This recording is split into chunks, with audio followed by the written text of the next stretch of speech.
So the markets so far, if I listen to the economists, they say, you know what, things aren't going to be as bad as we thought they were going to be. What do the markets tell you currently, Matt? Well, actually, the economists are in the market. And just a month after that June 23rd vote, economists ratcheted down by 75% their assessment of what growth would be this year and next year. So that's a dramatic scaling back of their expectations. The Bank of England and others as well, Matt, have had to aggressively recalibrate once again and are now estimating growth of, say, 2% this year. There's a huge discrepancy as to where some economists are, where some central banks are as well, and where growth's going to be in the United Kingdom. Okay, so here's what we do at Bloomberg. Yeah. We take all of the economists who have forecasts, we survey them, we compile the forecasts, and we put them on the Bloomberg and make them available for everyone to see.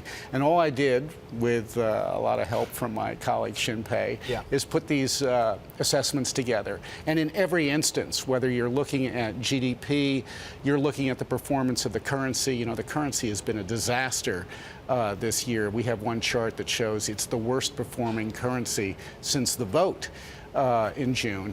The worst signal may be the gilt market, the British government bonds, which for the first time, in a very long time, are underperforming the global benchmark. That's really a canary in the coal mine right there, okay? And that's just the market behaving after the vote, and it's not behaving well. You've looked at other markets as well, and you're looking at the premium that used to be applied to UK equities versus, say, European equities, and you've noticed that's changed as well, Matt. Okay, another dramatic change is that British equities were robust coming into the vote and seemingly robust after the vote, except for one thing.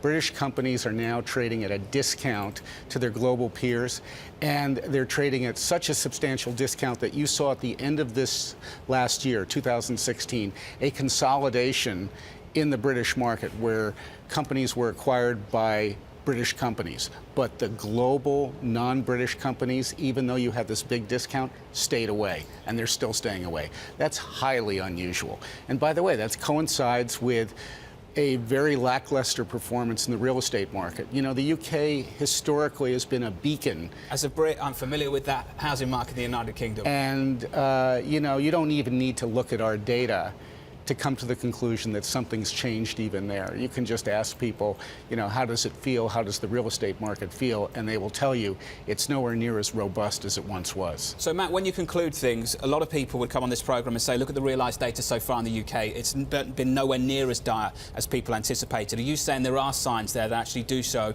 there has been a huge negative impact? Yeah, I'd say you go right through all the asset classes, starting with currency, which is bad. Go to debt, which is bad. Go to equity, which is just as bad. Go to real estate, that's not good. And if this continues, you're going to see a weaker UK. And just to put this in perspective, in the years before Britain joined the European Economic Community in 1973, year over year, it was the worst in the G7 in terms of relative prosperity, measured by GDP, okay? In the 44 years since it joined the European community, Britain climbed to #1.